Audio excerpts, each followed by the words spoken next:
All right, welcome to the Collector Car Podcast. I'm very excited today. I've got Tom Jones. Tom, how you doing? I'm doing great, Greg. Thanks for having me. Yeah, I'm so glad you're on the program here because obviously you're a half woman down. You don't have Connie with you today, correct? Right. I was really The hoping to brains have of the both of you. operation. Yeah, you guys are such a hoot, so much fun, so generous, so Thank giving, you. so positive. I was hoping to have both of you on, but I'll take you, Tom. She's You're actually working, uh, putting out sponsor packages today, so she was unable to do that. She likes to get all that stuff done and take care of our sponsors and all that kind of stuff. So she says you can do it. So we'll see. Well, speaking of which, why are I'll we coach her. here? Well, we're talking about, these incredible collector cars down around the Bourbon Trail for Keeneland Concours to Elegance is coming up soon. One of my favorite shows. I've been coming the past few years. You guys are tremendous hosts. Thank you. And wanted to have you on to tell us a little bit about the Concours and what's going on.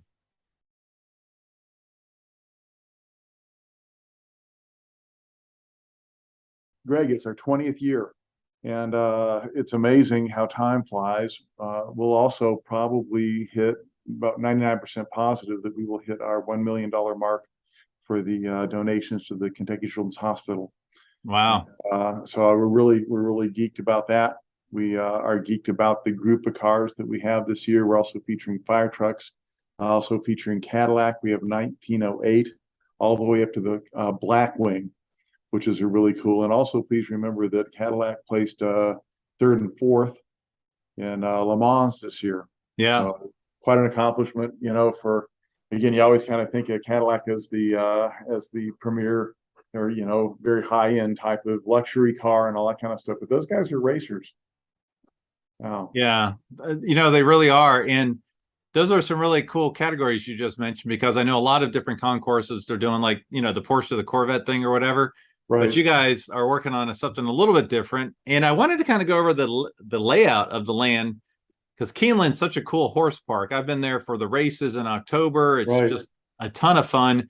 And what I love about your concours is it's just such a wonderful setting for a concours, but then you also invite all the car clubs to fill in the outer area, right? It's a car show within a car show. And the other, you're right. If you could close your eyes and come up with the absolute perfect setting for a Concours, Keeneland would have to be it. We have this wonderful show field in front of an old stone barn that used to be the Keene barn when the place was originally a farm. And after that, you have a lot of space that we just call them paddocks, because this is Kentucky. And so you kind of, try to put a horse twist on things or a bourbon twist on things. And ultimately we have about, let's see, this year I think it is probably 19 or 20 different car clubs, British Sterling, Corvette Club, Porsche guys, all that kind of stuff that take over a whole area. And you don't have to be part of the club to park there, but it's all kind of birds of a feather kind of thing. Oh wow, look at all these Porsches, or look at all these Corvettes, or look at all these, the Brit cars and the BMWs and all that kind of stuff. So it's really kind of neat. It's a good thing for the clubs because they get to, show people what their club is all about and all that kind of stuff. And so ultimately it's a little bit more than cool cars on green grass. We put out about 300 park benches. There's a lot of trees around, so you can, actually sit down. You can, there's 10 food trucks this year, and so you can grab a nice meal, come out onto the field, and it's a beautiful sight out there. All those cars, out there. So Yeah, it's really great, because the way I see it is you got the great, incredible invitation only cars in the center for the concours, and that alone is stunning. And I remember the first time I went to your show a number of years ago, I had a hard time getting into the concours because I was looking at all the car club cars. They're on the grass as well, and they're covered up by the shade of the trees, slightly rolling hills there. It's just absolutely such a wonderful layout. It's almost like you're unencumbered by Right. space. Thank you. I've had comments before at 2 o'clock where I'll go out, I always like to walk the field and say hello to everybody and all that kind of stuff. And it's like 2 o'clock and I'll say, so what did you think about the packet? Or it goes, I haven't made it to the show field yet. All right. Yeah. They're Yeah, stuck it is. out in the paddock. Yeah. And the other thing I love about it is you have the artist gallery that's in the shaded area. You have some In good the bar. merchandise, some swag there as well. Great food trucks out back. It's just so much fun. And then on top of that, I've never been to it, but you have the Maserati Mingle Friday night, right? We just had that 3 weeks ago. Okay. That's kind of our kickoff to that. It was the most attended that we've ever had. It's a place called Fritz Farm, which is really not a farm anymore. It's really a development, but it has all kinds of mixed usage in it, great restaurants, all that kind of stuff. And they kind of close a section of it down for us. And we had about 60 cars that are all representative of cars that we have at the Concours. And it's just, that's a great kickoff event. And then starting on, Thursday, we have the Bourbon Tour. We actually just had 2 more seats open up on that in case anybody's interested. We have a wonderful, unbelievable opportunity this year. As you know, we had discussed a little earlier that, the bourbon world is like on fire. They spent $2 billion last year in that area. Different companies that are building rick houses and distilleries and all that kind of stuff. Well, through a connection of a connection, a guy made it possible for us to buy one of Heaven Hill's barrels this year. And that's kind of a fun deal because you do the tasting of the barrel and you maybe this one has a little bit more vanilla and maybe this one a little bit more walnut or whatever it is that, and we all get to pick which barrel we want in the democratic way, and most votes win kind of deal. And then it gets bottled and we get to, you get to buy a certain amount. We're kind of limiting the amount so that one guy doesn't come in and buy it all because it is very difficult. I mean, almost impossible to get a barrel these days. And the most fun part is that we get to name it. Now we did this. Yeah. We did this and make our own label. And we did this 2 years ago at Jim Beam's. And I'll say this hopefully without getting censored. What would you expect out of a bunch of old car guys if they got to name their own bourbon? And so we came up with the Old Rusty Nuts, which we thought was. So you can't buy that in stores. No, you can't. No, you can't. So we have to come up with something for and we've done that several times. And again, I'm just so fortunate or thankful that we are fortunate enough to get a barrel this year because that's a blast to do. Yeah, that's really cool and exciting. And if you're listening to this podcast and it's right when it's released, go to their website and get these last few passes because I really want to go on that tour. It seems like a tremendous tour to do. And you said it's coming up the Thursday before? Thursday before. Friday's the celebration out of Spindletop. Saturday is the actual Concours. The date on that, just so I'm checking this to make absolutely certain because I don't want to steer anybody wrong. That would be the 13th. The 13th. Yep. Yeah. Okay. Coming up quick. 14th is at Spindletop. 15th is the Concours, and then the tour is on the 16th. Now, what is the Spindletop? Spindletop's a really cool place. Spindletop was in the 20s. A woman came out from Texas whose family owned the Spindletop oil reserve in Texas there, and she liked horses and all that kind of stuff. So she came and built a home in Lexington, and I was educated as an architect, so I'm going to give a pretty close guess to the size of this place. My guess is that the home is probably, I don't know, 15,000 square feet or so. Wow. And this was in the 20s. So, I mean, it really, truly was a spectacular, federal architecture type residence. The linen fold carvings from native oak in the ballroom are a thing of beauty.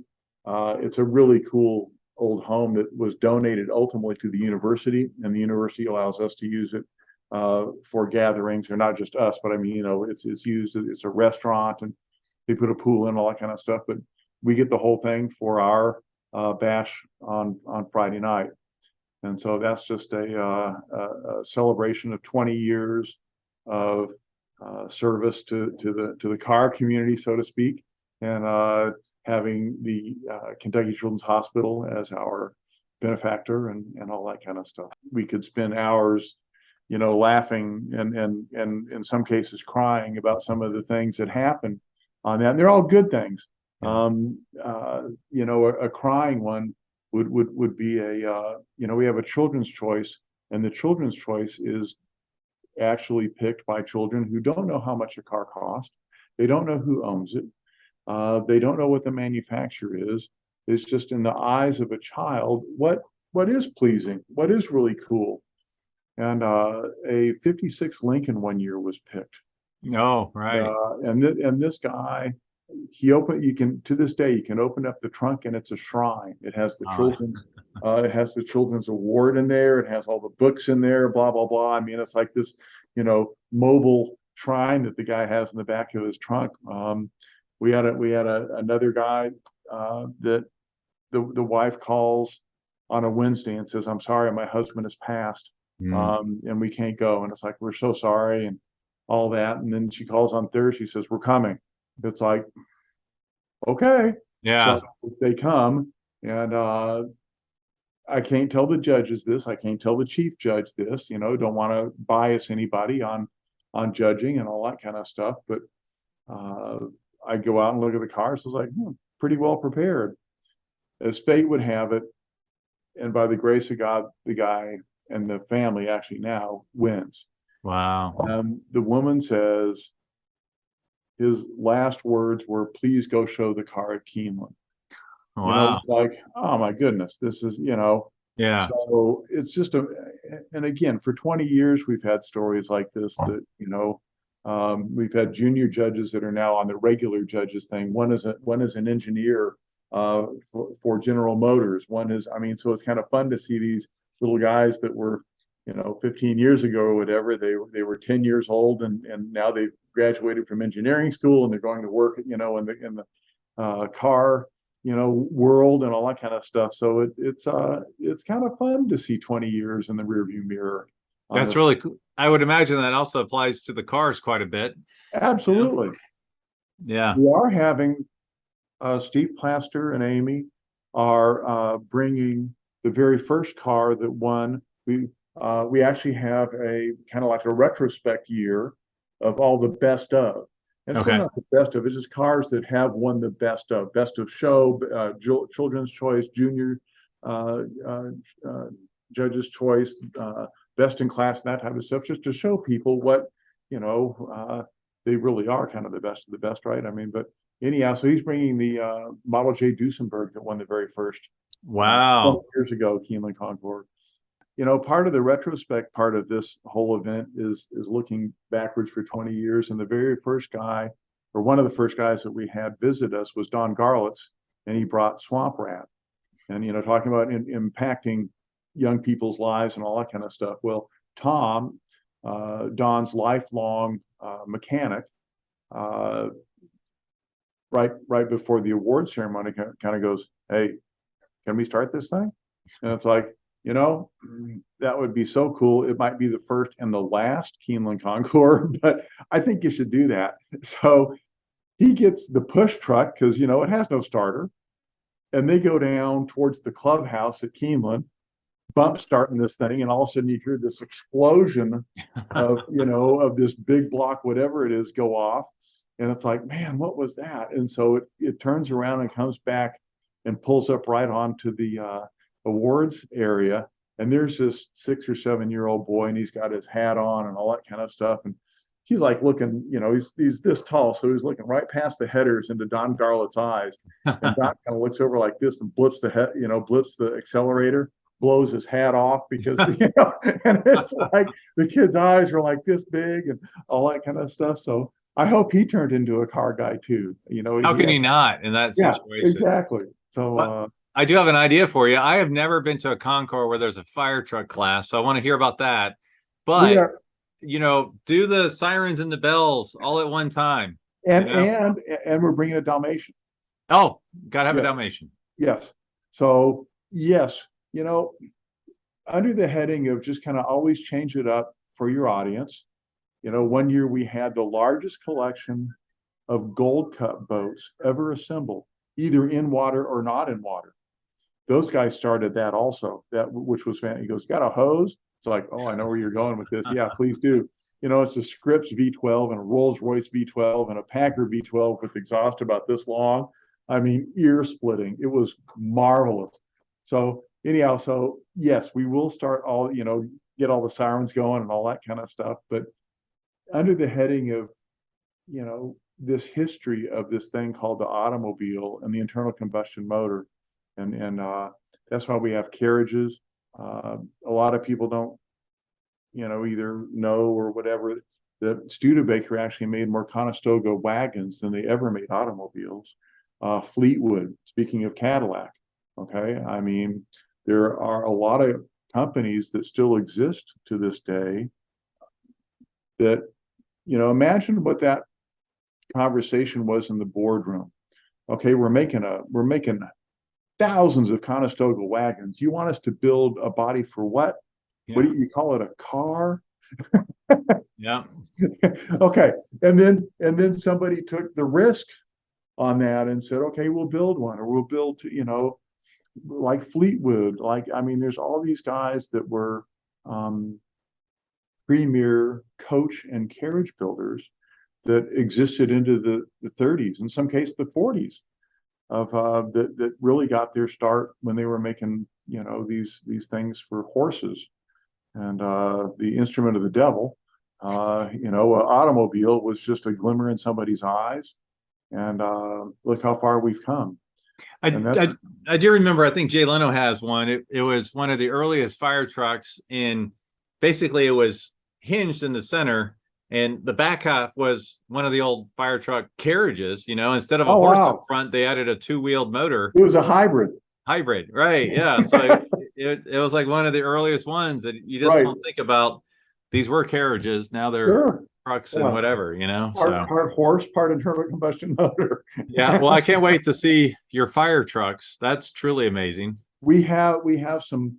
There's an Aaron Fox that is coming that I'm told was, if it wasn't a 7-figure, it was a very high 6-figure, restoration. One of the best in the country. So I cannot wait to see that in the flesh. I've seen pictures, of course, and then several others that are, again, we kind of went from the 30s up to about the 50s. After that, a lot of the stylistic things kind of went away in fire trucks, and they became very utilitarian. So they're very boxy and all that kind of stuff. But you have a lot of automotive / design elements in fire trucks within that time period. You have a lot of Art Deco. You have a lot of chrome. You have all that kind of stuff that really there was a designer involved. It wasn't just build a box, put a door on it, and then everything else is a pump and all that kind of stuff. So it's really interesting, and we've arranged them in chronological order so that you kind of see how they've evolved over the years. Yeah, and all the gold leaf is amazing. Right, exactly. Yeah, that's great. Fun stuff.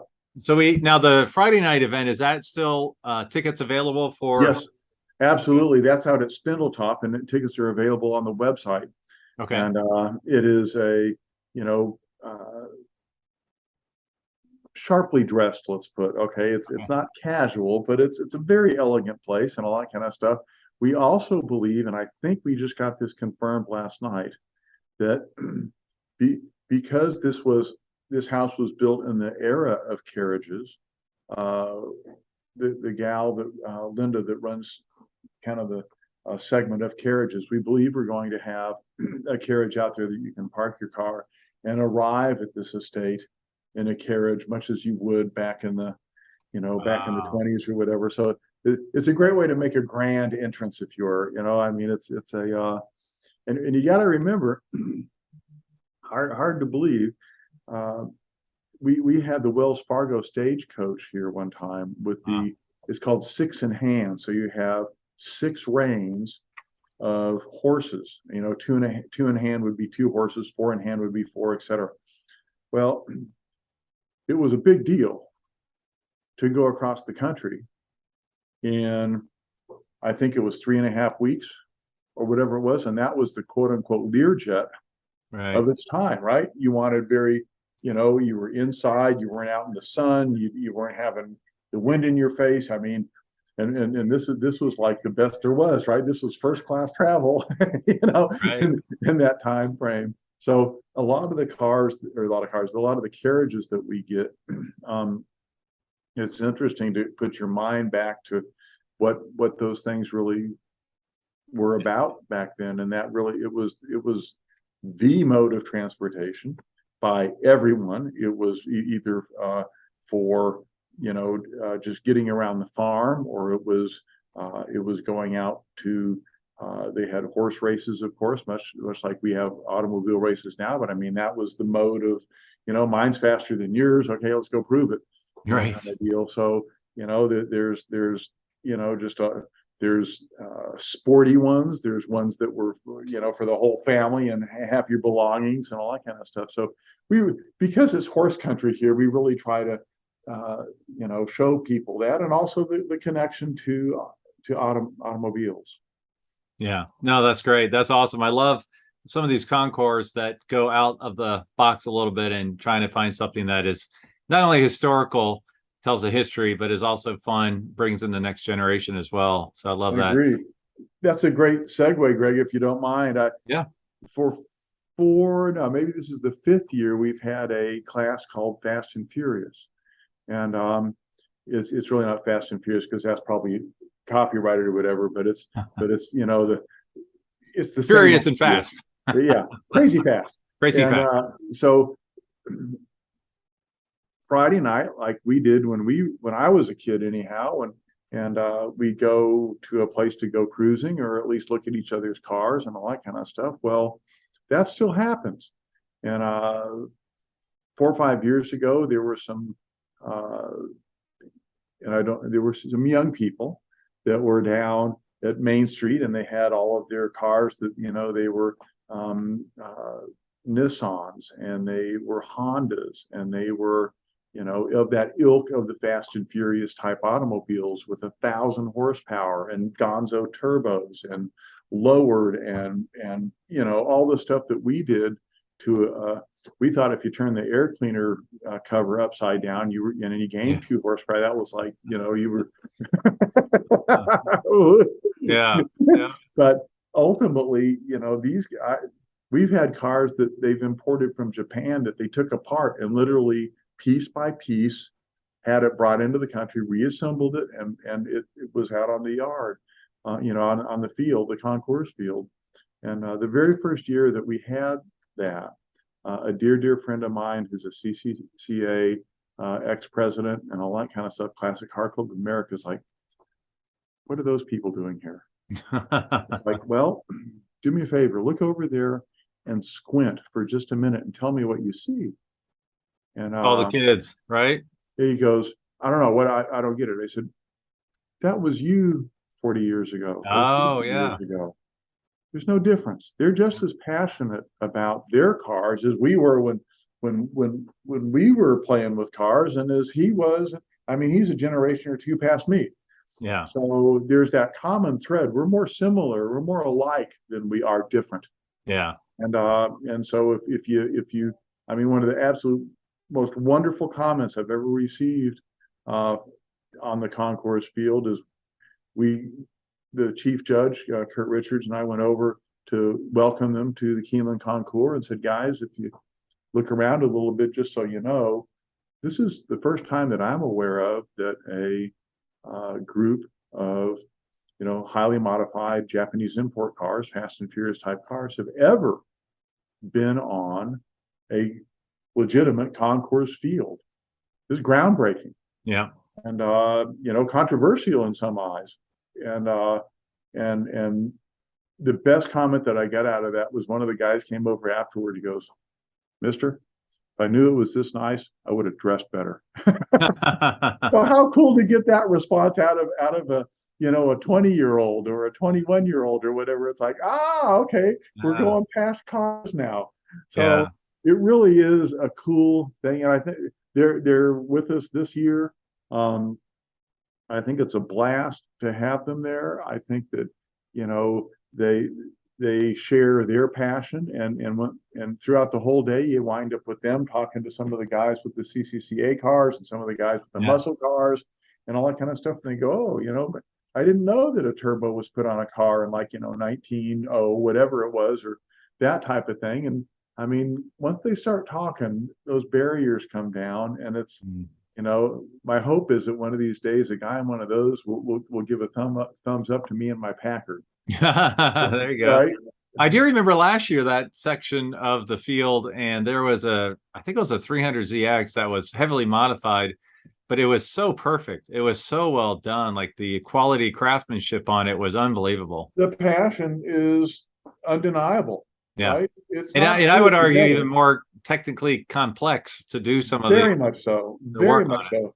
Yeah. Every single one of those cars, Greg, the guys have laptops. Yeah. That they talk to and play with and all that kind of stuff. Like I say, we turned the air cleaner upside down and it made a better noise and all that kind of stuff. And you might advance the timing a little bit, but other than that, before you went really crazy and started pulling parts in and out. But I mean, these guys are on the fly, very sophisticated bunch of electronics that make that thing run, or in my case, not run. That's awesome. That's really great. So fun stuff. The Concours Saturday, and now I will say not the Countryside Tour. What do you call your tour on Sunday? It's the Tour de Elegance. Tour de Elegance. Yeah, that is really well done, because I do the Countryside Tour for the Cincinnati Concours. I'm like I think I do a good job, but I'm doing like Excel spreadsheets and stuff. And you guys have like this really nice pamphlet that's mapped out with illustrations. And I took it last year. I said, this is first in class right here. Oh, thank you. That was beautiful. So last year we ended up at a private luncheon in a barn, right? Yes. And that was fantastic. And that was actually in the backside of Shaker Village. And Shaker Village is still currently owned by the Shakers. I believe there's only one or two left, but by the entity that is that, organization. And I hope you enjoyed, the history. Oh yeah. Went along with that. And that's kind of half the fun. What we try to stress in everything that we do is sense of place, right? There's a lot of history here. There's a lot of very interesting stuff with horses and with bourbon and all that kind of stuff. So half the fun in our corporate culture, for lack of a better word, is sharing that with people. And it's really kind of amazing.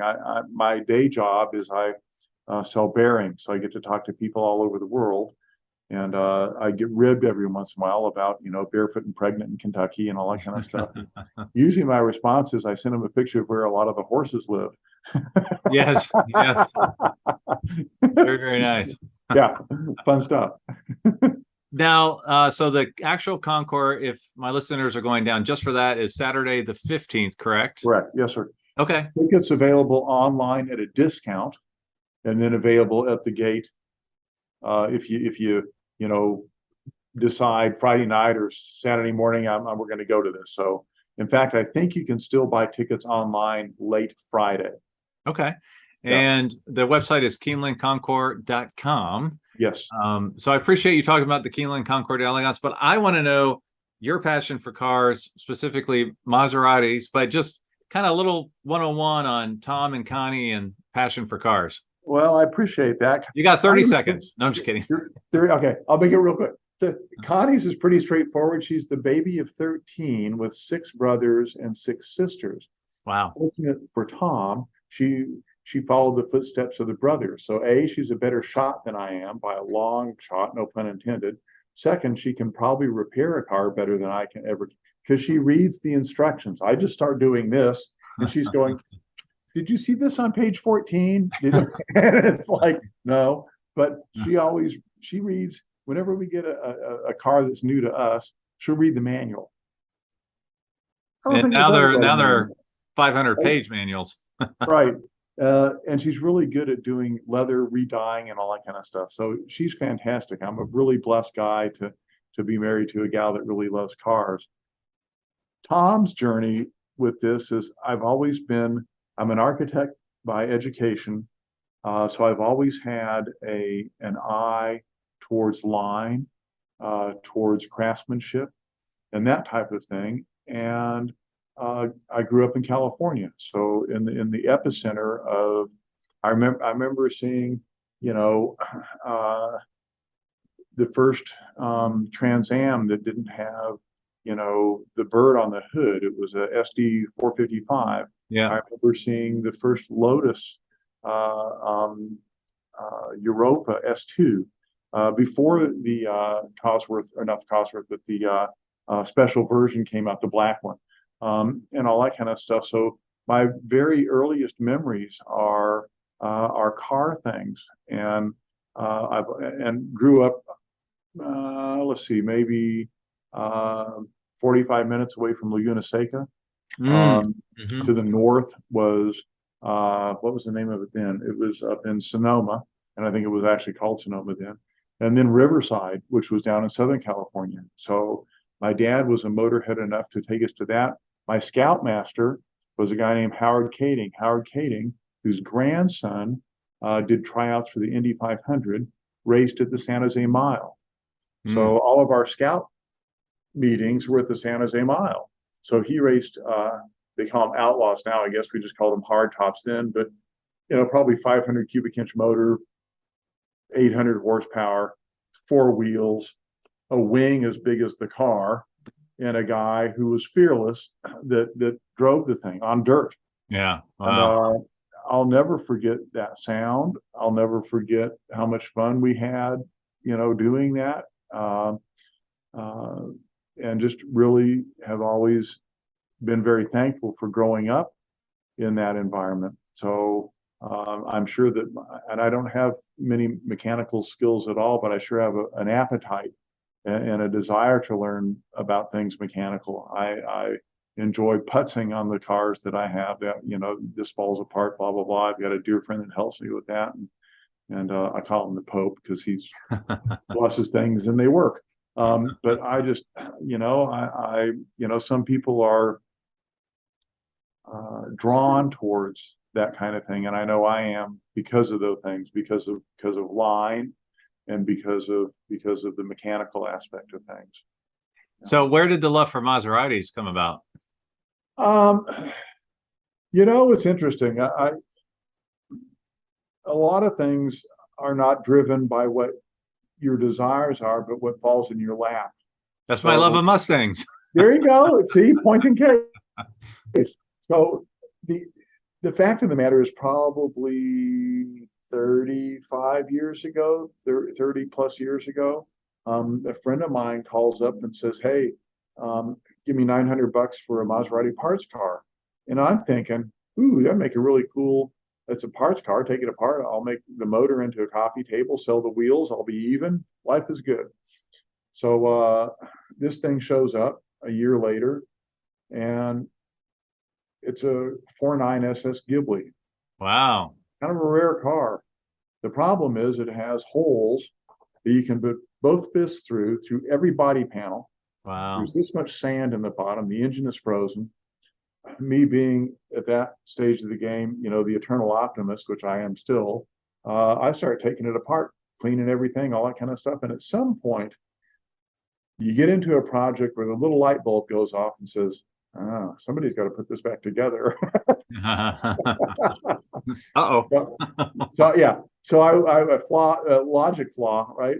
So I waited for a guy whose work I had seen up in Cleve, Ohio, and Pete Cochran is his name, and he is just an absolute master of the skill set of putting a car back together, of paint, of body work, of electrical, of all that stuff. I mean, he's a Renaissance guy, and insanely humble. He would not take any of that as a compliment. He would just kind of, you know, bury his head. But he is unbelievably talented. And over several years, he put that car back together. That's the one you still have? Yes, sir. Oh my goodness. Absolutely. Yes.